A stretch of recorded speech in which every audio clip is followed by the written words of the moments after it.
Para otras elecciones, las autonómicas, queda algo más de 5 meses. Y en este tiempo vamos a conocer un poco más a los principales candidatos. Nos acompaña hoy, de momento, la principal novedad para estos comicios, Irene de Miguel, candidata de Podemos en Extremadura. ¿Qué tal? Muy buenos días. Buenos días, Javier. Y también nos acompañan en esta entrevista y en el tiempo de tertulia dos periodistas extremeños, Miguel Ángel Muñoz, Celia Herrera. ¿Qué tal? Muy buenos días. Buenos días. Hola, buenos días. Bueno, pues empezamos la entrevista, decía, con de momento la principal novedad en los carteles electorales, candidata única en las primarias de Podemos, con el apoyo de más del 93% de los inscritos. ¿Cómo ha vivido este proceso? No sé si le da vértigo ser el cartel electoral de Podemos.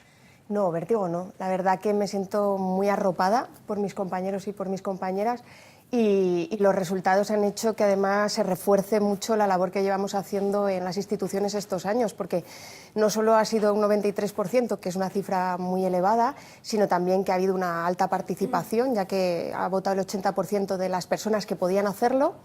Y las personas que me acompañan más votadas son mis compañeros Álvaro Jaén y Jara Romero, que son diputados, secretario general y diputados en la Asamblea, con lo cual creo que viene a reforzar todo este trabajo que venimos haciendo, así que no puedo estar más satisfecha. ¿En qué momento se decidió que fuese usted y no Álvaro Jaén el candidato a las primarias? ¿Cómo fue ese momento? Pues llevamos ya varios meses, antes de verano, ya hablando sobre cuál era el futuro que veíamos para la próxima legislatura, el próximo periodo, y bueno, pues se planteó que igual teníamos que empezar a dar pasos adelante las mujeres en la organización. Y me lo plantearon, además fue Álvaro la primera persona que lo puso encima de la mesa. Y yo asumí esta responsabilidad porque creo que es el momento y porque es importante que las mujeres estemos en el centro de los puestos de donde se lleva a cabo la transformación social y política. Y si esto iba a ayudar además a que otras mujeres de mi entorno, mis compañeras, se animaran también a dar pasos adelante en sus candidaturas municipales, pues bienvenido sea. Creo que es el momento de las mujeres y como te digo, casi me he sentido empujada por los compañeros. Hay otro proceso de primarias abierto ahora en Podemos, en este caso sí, para elegir lista al Congreso, y Álvaro Jaén va en la candidatura de Pablo Iglesias. De salir elegido en la Asamblea y en el Congreso, tiene que optar a alguna de las dos. ¿Se va a ir a Madrid? Sí, pero bueno, que es aventurarnos mucho porque estamos aún en pleno proceso de primarias y estamos muy satisfechos además que Pablo Iglesias haya contado con 4 extremeños y extremeñas en sus listas, además 4 personas con un alto peso específico en la organización, como es mi secretario general, como es Amparo Botejara, diputada por Badajoz en este momento y portavoz de Sanidad en el Congreso, Consuelo López Balset, que es concejala de Cáceres, y Daniel Hierro, que ha estado y está ahora mismo también de diputado conmigo en la Asamblea de Extremadura. Y la verdad que estamos orgullosos de esa representación y también en las listas para Europa contamos con una persona de Extremadura en los puestos de salida, con Carmen Ibáñez, que es ganadera e ingeniera agrónoma. Entonces creo que Extremadura no tenemos que sentirnos orgullosos como Podemos, sino como Extremadura, por estas personas. ¿No está decidido que vaya a ir en la lista y que vaya a ir al Congreso de los Diputados? Es que en Podemos lo decide la gente. En las listas se verá el orden, se verán las votaciones y veremos. O sea, hasta que no tengamos los resultados no podemos hacer ninguna valoración. Cuando los tengamos, si queréis, lo podemos hablar. Decía este lunes que en Extremadura hay que hablar más de los problemas de Extremadura y no de Cataluña, como se viene haciendo en las últimas semanas. No sé si es más un deseo que la realidad, no sé si eso es posible en esta situación política. La realidad de Extremadura es dura. Tenemos unos retos y unos desafíos tremendos, ¿no? O sea, somos campeones en desempleo, campeones en personas en riesgo de exclusión y pobreza, y creo que hay que hablar de las cosas del comer y hay que hablar de lo que atañe directamente a los extremeños, de nuestra sanidad, nuestra educación, la dependencia que está tan olvidada. Pero, desgraciadamente, pues hay partidos que yo creo que asumen que la polarización y el conflicto territorial con Cataluña sacan más rédito electoral y traen a la Asamblea cuestiones pues, que realmente, como diputados extremeños, no nos incumben mucho, no podemos legislar exactamente sobre ello. Entonces, bueno, pues hablar tanto tiempo sobre Cataluña yo creo que es tiempo perdido en la Asamblea de Extremadura. Creo que es más interesante hablar sobre la renta garantizada, sobre el calor en las aulas, sobre nuestros comedores escolares. Pero bueno, son cuestiones que a día de hoy están pasando a un segundo plano tristemente. Visto lo ocurrido en Andalucía, ¿no les ha ido mal con ese discurso de Cataluña? No les ha ido mal. desgraciadamente, pero creo que, bueno, que son otras cuestiones, ¿no?, también las que han operado. Obviamente, es verdad que el conflicto territorial ha sido un punto clave, porque Albert Rivera y Pablo Casado no han parado a hablar de Cataluña en Andalucía, ¿no? Se les ha echado en cara, además, eso mismo. Y aún así, Ciudadanos sí que ha obtenido mejores resultados, no es el Partido Popular, que ha obtenido peores. Pero yo creo que tenemos una realidad muy dura como para olvidarnos de lo que están pasando nuestros vecinos y vecinas y centrarnos solo en lo que a algunos les interesa, bien por rédito electoral, bien por tapar las vergüenzas, que eso también está sucediendo. Hablar de otros temas para no hablar de lo que aquí está fallando. ¿Y teme que en Extremadura pueda darse un resultado similar al de Andalucía, que pueda ocurrir lo mismo el 26 de mayo? Yo espero que no. Yo espero que nosotros, que las fuerzas más progresistas hayamos aprendido alguna lección de lo que ha pasado en Andalucía, y yo creo que también es que en Andalucía no habían vivido nunca un gobierno de derechas. Nosotros sí, hemos tenido 4 años de un gobierno de derechas, sabemos a lo que nos atenemos y vuelven a gobernar, sabemos la clase de recortes y de austeridad a la que sus políticas nos van a llevar, y eso en Andalucía no había pasado, con lo cual creo que no es el mismo escenario, aunque compartimos, por supuesto, muchas características comunes, pero no es el mismo escenario. ¿Y usted, a partir del 26 de mayo, se ve en un gobierno de coalición? Bueno, pues eso lo decidirán también los inscritos y las inscritas. Y yo me veo haciendo política y mejorando la vida de la gente.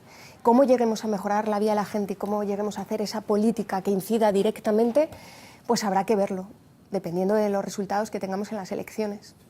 No estamos hablando del mes de mayo, antes todavía hay muchas etapas, por ejemplo, los presupuestos de Extremadura para 2019, que en menos de un mes ya se tienen que votar en la Asamblea. ¿Habrá presupuestos?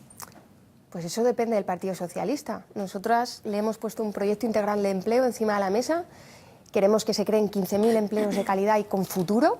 No hablamos solo de empleo público o planes de empleo social, ni muchísimo menos. Estamos hablando de contratación de médicos para bajar las listas de espera, de contratación, por ejemplo, de técnicos de educación infantil para impulsar 100 unidades de 0 a 3 años para mejorar la conciliación familiar, la incorporación de la mujer al mercado laboral. Estamos hablando del acompañamiento a las empresas y a los autónomos. Queremos que haya un ejército, si hace falta, de funcionarios detrás de cada autónomo para que no fracasen, porque son nuestro tejido productivo y el sector económico que crea más empleo en Extremadura. Y son muchas cuestiones. Y vemos como el Partido Socialista, con 104.000 personas en desempleo, pues no parece que tenga como objetivo prioritario el empleo. Nosotros le hemos dicho que son 170 millones de un presupuesto de 5.800, nos parece una cifra bastante pequeña, y por ahora no nos han dado señales en el presupuesto de recoger lo que nosotros proponemos. Pero esto, en el punto en el que estamos, de enmiendas parciales, ¿se puede incluir ese plan de empleo? ¿Hay margen en el presupuesto? Sí, nosotros lo hemos incluido en gran medida. No te voy a decir al 100% porque es ilusorio, o sea, no podemos mover a veces tanto dinero y yo creo que eso es cuestión ya del propio Gobierno de Extremadura que decida incluirlo, pero en gran medida está recogido en nuestras enmiendas parciales. Entonces veremos. Más preguntas, Celia. Sí, bueno, pues yo quería aprovechar que está aquí para preguntarle por un hecho que va a ocurrir hoy, que es que va a ocurrir con Remigio Cordero, que junto con otros compañeros del Ayuntamiento de Badajoz está ahora mismo expedientado y se va a resolver, digamos, su futuro. Teniendo en cuenta que además está previsto que vaya también en la lista de la Asamblea con vosotros, Sí. ¿qué cree que va a pasar? Pues mira, las discrepancias existen en todos los partidos, hasta en las comunidades de vecinos. Esto no es algo nuevo. Y lo que está sucediendo en Badajoz, pues lo están trabajando con la dirección de mi partido, con la dirección del grupo. Es una cuestión más orgánica, que podemos decir institucional. Yo no estoy ahora mismo en la dirección orgánica del partido. Y bueno, yo creo que se va a llegar a un entendimiento, porque creo que lo que comparten todos los compañeros y compañeras en Badajoz es que el adversario político es el señor Fragoso y el Partido Popular y sus políticas, y es a quien tenemos que ganar en mayo. Y yo creo que todos los esfuerzos van a ir en esa dirección, en plantear políticas progresistas para el Ayuntamiento de Badajoz. Entonces, y estas cuestiones pues, se dirimirán en el espacio que corresponda. Pero entonces no van a ser expulsados. Si quiere diálogo o aboga por el diálogo, no van a ser expulsados entonces, digamos. Yo esta tarde estoy con Remigio en Don Benito hablando del futuro hospital de Don Benito, y Remigio es una persona de altísimo valor. es médico internista, 40 años trabajando por la sanidad pública y bueno, en Podemos le valoramos un montón. Y estas cuestiones que suceden en los círculos locales, pues hay que arreglarlas, por supuesto, pero bueno, yo creo que va por buen camino. Nosotros siempre apostamos antes por la mediación y por el trabajo de sentar a las partes, llegar a consensos mínimos, porque es que el objetivo es tan grande y es ganar al Partido Popular en Badajoz que no podemos distraernos. Miguel Ángel. Sí, cambiando un poco de asunto, y las portadas de los periódicos hablan de que 44 municipios de Extremadura no se produjo en 2017, en esos 44, ningún nacimiento. Esto se enlaza a unas declaraciones que le escuchaba ayer a usted, hablando de cómo la juventud estaba siendo condenada en Extremadura a un exilio forzoso. ¿Cómo ve esta situación, los jóvenes, la incidencia de la natalidad, y cuál sería su propuesta para solucionarlo? Pues es tremendo que 233 personas jóvenes se marchen cada mes de Extremadura. Nosotros lo denominamos exilio económico, ¿no? Y realmente creo que no se está haciendo mucho trabajo ni por fijar la población ni por atraer nuevos pobladores, porque es verdad que en muchos municipios con la población que tenemos es muy difícil revitalizar las dinámicas poblacionales y a veces hay que trabajar por la atracción. Nosotros en estos presupuestos hemos planteado medidas que van también en la línea de incentivar que las familias decidan tener hijos, decidan crecer. Y creo que es que el empleo es punta de lanza para poder empezar a hablar de recuperación poblacional. Nadie se va a quedar en Extremadura a trabajar y a construir un proyecto de vida con un mercado laboral como tenemos, precario y temporal. Es absurdo pensarlo, ¿no? Necesitamos empleo de calidad, necesitamos oportunidades laborales, pero también necesitamos servicios y en los pequeños municipios sobre todo necesitamos escuelas, necesitamos puntos de atención continuada, carteros, oficinas bancarias, ¿no? Vemos como recientemente la posible fusión entre Unicaja y Liberbank va a cerrar aún más oficinas bancarias y es un servicio básico. Nosotros exigimos, por ejemplo, a la Junta de Extremadura, a través de la Asamblea, en una proposición además que se aprobó de manera unánime, que cancelaran sus cuentas, sus deudas y sus créditos con las entidades bancarias que quieren cerrar oficinas en el medio rural. Y vemos como, lejos de hacerlo, han aumentado sus deudas, por ejemplo, con Liberbank, que ahora pretende fusionarse. Planteamos en ese proyecto integral de empleo, por ejemplo, la creación de unidades de 0 a 3 años. Como he dicho antes, creo que es una medida clave, estrella, para mejorar la incorporación de la mujer al mercado laboral, para mejorar la conciliación familiar y también, obviamente, porque creas 200 puestos de trabajo en técnicos de educación infantil. Planteamos la gratuidad de los libros de texto, desde infantil, que los materiales didácticos de infantil también son bastante caros, hasta bachiller y FP. Esas son ayudas directas a los bolsillos de las familias. Creo que la lucha contra la despoblación debería ser un eje fundamental, una política de Estado, y que debería ser prioritario y muy transversal. Hablamos de educación, de sanidad y hasta, por ejemplo, de meter un poco en vereda a estas entidades bancarias que no tienen esa responsabilidad social con un territorio como es Extremadura, tan disperso y con tan necesidad de este servicio. Y ante este problema del empleo y también de la despoblación en muchas de las zonas de Extremadura, ¿no sería una solución ese macroproyecto que se ha anunciado en Castillblanco? Pues nosotros dudamos bastante de la realidad de este proyecto. Nos parece como fuegos artificiales en pleno campaña preelectoral, ¿no? Estamos hablando de un proyecto que hablaban el otro día, no sé si 40.000 empleos, casi que acabamos con el desempleo en Extremadura de una tacada. Y nos parece un poco delirante. Además, si empezamos a escarbar un poco, o sea, una empresa que se ha creado este mismo año con 10 trabajadores, piensa gestionar 3.000 millones de euros que no sabemos ni de dónde van a aparecer, es un poco ilusorio. Y luego también un proyecto que es que choca de frente con el modelo que nos ha estado vendiendo el señor Vara de economía verde y circular durante toda esta legislatura, que se veía que no se lo creía mucho porque a veces se atragantaba a la hora de hablar de economía verde y circular, como que le sonaba demasiado ecologista, ¿no? Nosotros creemos que se ha cambiado la corbata verde de la economía verde y circular al traje de croupier y no creemos que sea, sinceramente, el modelo que los extremeños quieren. Porque las leyes que se están haciendo a medida de estas grandes inversiones extranjeras que vienen a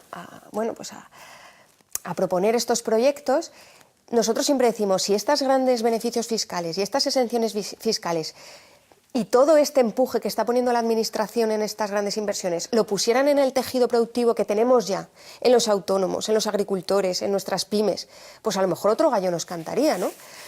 Yo, perdóname, pero dudo mucho de este proyecto. Me parece que se está engañando a la gente con además una cosa que es clave en Extremadura, que es el empleo, que hay muchísima gente en desempleo pidiendo, ¿no?, trabajo, pero plantear esto no tiene nada de sentido. Además, es que ni infraestructuras tenemos, ni qué se va a gastar el agua de los pantanos que está abasteciendo a nuestros cultivos en montar Las Vegas. No estamos hablando de un casino, estamos hablando de 17 macrocasinos, o sea...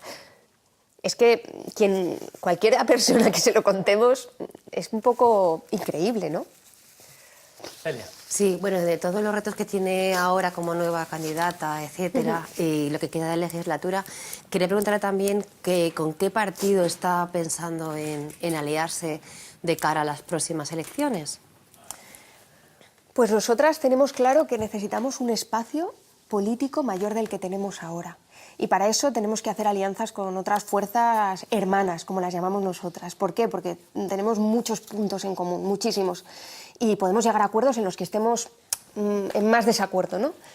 Y ya llevamos trabajando tiempo en este espacio común y hemos llegado pues ya casi a un acuerdo con extremeños, con Equo, y seguimos trabajando con Izquierda Unida. Y yo espero realmente y deseo que hagamos un frente común de progreso que vuelva la ilusión a la gente y también la dignidad a la política. Lo espero de verdad. Y creo que vamos por el buen camino. ¿Se marca algún plazo para conseguir ese acuerdo?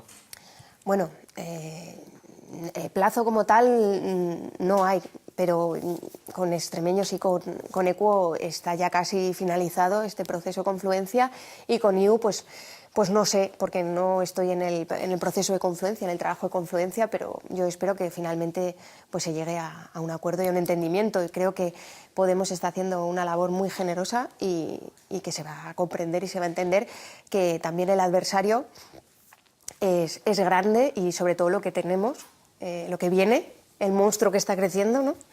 Y tenemos que trabajar todos juntos por ello. Enseguida, Miguel Ángel, ¿se mantendría la marca de Podemos? Lo digo porque en Andalucía se ha cambiado, se han relegado todas las marcas políticas. Decidieron cambiar la marca, aunque sí que había aparecido Podemos en la papeleta, y también Izquierda Unida y, bueno, Primavera Andaluza. Y nosotros es que ya hicimos una consulta a nuestras bases sobre este tema y se decidió que Podemos tenía que aparecer en la marca. Entonces entendemos que hay que hacer caso a lo que decide la gente. Y en ese frente común sería luchar contra Vox, ¿no? ¿Qué incidencia? No, sería... Bueno, es que Vox es un apéndice del PP, no nos engañemos. Vox no ha caído del cielo, no viene a regenerar nada. O sea, Vox son las mismas personas que había en el PP, que sí que eran aún más reaccionarias a yo creo, modernización democrática y además proceso de igualdad entre hombres y mujeres, y se salieron del PP porque consideraban que era más tibio, a lo mejor en algunas cuestiones, pero siguen siendo los mismos. Y el ejemplo lo tenemos aquí en Extremadura. O sea, es que quienes son las cabezas de Vox ha sido 20 años cargo público del PP. O sea, ha venido, como se dice mal y pronto, chupando del bote de la administración pública desde hace 20 años. O sea, no creo que estemos ante algo nuevo. Simplemente antes estaban dentro del PP y no tenían voz propia, por así decirlo. Nosotros no vamos a focalizar solamente en Vox, porque es que Vox, PP y Ciudadanos comparten el mismo proyecto, porque Ciudadanos también ha habido un desembarco absoluto de personas del PP que a lo mejor se habían desencantado con el PP, pues porque es que está supurando corrupción, ¿no? Pero el proyecto ideológico, el proyecto económico es el mismo.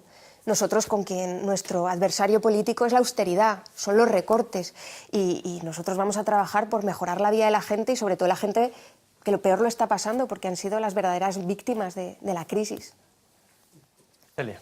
Sí, en ese sentido están preocupados por las encuestas que están siendo publicadas en los últimos días, que hablan de una caída bastante aguda de Podemos y de la derechización, digamos, del electorado. Pues Celia, yo es que las encuestas hace ya algún tiempo que ya no me las creo ninguna, ni las que nos dan que vamos a ganar, ni las que nos dan que vamos a perder, porque es que en todas las encuestas nunca aciertan, nunca. En las anteriores encuestas, recordar, el mismo día de las elecciones íbamos a sacar 2 diputados y Ciudadanos 6. Y Ciudadanos se quedó con 1 y nosotros con 6. Adelante Andalucía iba a ser segunda fuerza en Andalucía y luego ha pasado a ser cuarta. Entonces, lo siento, pero las encuestas no me las creo. La realidad es lo que digan las urnas. Y bueno, sí que es verdad que a lo mejor Vox ha irrumpido con fuerza y se le está dando también mucho peso. O sea, mi hija está aprendiendo a leer ahora y el otro día me decía, mamá, ¿por qué en todas partes aparece Vox? O sea, eso quiere decir que se le está haciendo campaña, ¿no? O sea, que una niña que acaba de empezar a leer, pues ella detecta, ¿no?, que aparece Vox por todas partes. Y yo creo que hay que ser claros también en lo que Vox está defendiendo, porque Vox defiende unos postulados de extrema derecha, unos retrocesos sociales brutales, y me da pena, ¿no? Me preocupa. Sobre todo me preocupa ver cómo pues vemos en algunos artículos cómo se blanquea esa imagen. Y no se habla de lo que realmente esta gente está defendiendo. Volviendo a Extremadura, además de los presupuestos, se están tramitando muchas leyes, entre ellas la que presentó su grupo de renta básica garantizada. Está en el periodo de enmiendas parciales. Sí. Ahí creo que son 117 enmiendas que se han presentado, la mayoría del Partido Socialista. ¿Qué margen hay de acuerdo? ¿Hay ya negociaciones con el Partido Socialista para poder sacarla adelante? Bueno, yo creo que sí que va a haber margen y que vamos a poder sacar una ley para adelante con muchas conquistas sociales que son necesarias, porque la ley de renta básica anterior se había quedado obsoleta. Se habían detectado numerosas carencias, ¿no? No puede ser que en una región como la nuestra, donde el 44% de las personas están en riesgo de exclusión, estemos devolviendo dinero a la renta básica porque resulta que es que no es necesario. Eso no es una realidad. Lo que pasaba es que los criterios eran subjetivos y no se estaba dando a la gente que lo necesitaba. Y nosotros no solo queremos que aumente esa partida para llegar a, bueno, pues a lo que nos plantea la Carta Social de los Derechos Humanos, sino que lo que estamos planteando también es que los criterios sean objetivos y que una persona, por tener estudios, pueda acceder a la renta básica, porque era increíble, ¿no?, que una persona que se ha formado puede ser pobre de solemnidad, pero no tiene derecho a la renta básica, y eso no podía ser.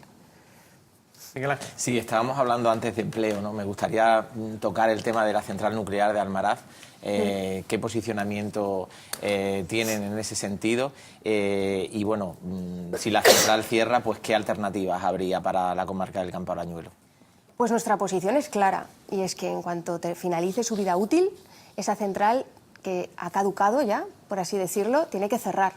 Y tiene que cerrar por seguridad, porque no estamos hablando ya de unas instalaciones que están caducas y están obsoletas, sino también la tecnología está obsoleta, y eso lo han dicho numerosos expertos en el tema.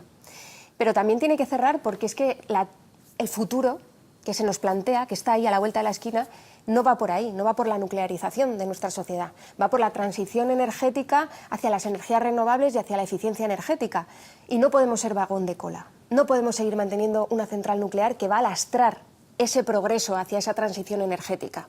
Nosotros tenemos clarísimo que el futuro va por ahí y que tenemos que trabajar no por poner toda Extremadura de placas solares, como cree que es el señor Vara. La economía verde y circular para él es poner toda Extremadura de placas solares y que las lleven además las mismas empresas eléctricas que nos han subido tantísimo la luz y que han hecho casi un oligopolio de la electricidad, ¿no?, de algo que es básico para las familias.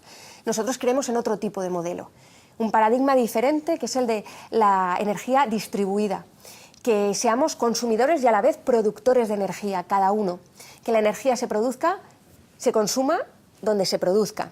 Y eso cambia mucho el chip y cambia mucho también nuestro modelo productivo, porque estamos hablando de necesitar instaladores de energía fotovoltaica, al igual que necesitamos fontaneros o electricistas en un municipio.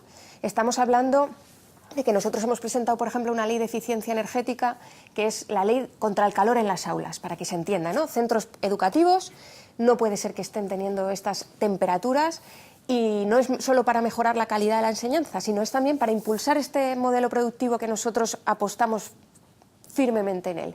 Necesitamos crear esos perfiles profesionales orientados a la eficiencia energética. Hay muchas alternativas. Y esto se tenía que haber puesto en la mesa hace tiempo, porque es que no es que ayer nos dijeran hay que cerrar Almaraz, es que lo llevamos sabiendo desde que se creó Almaraz.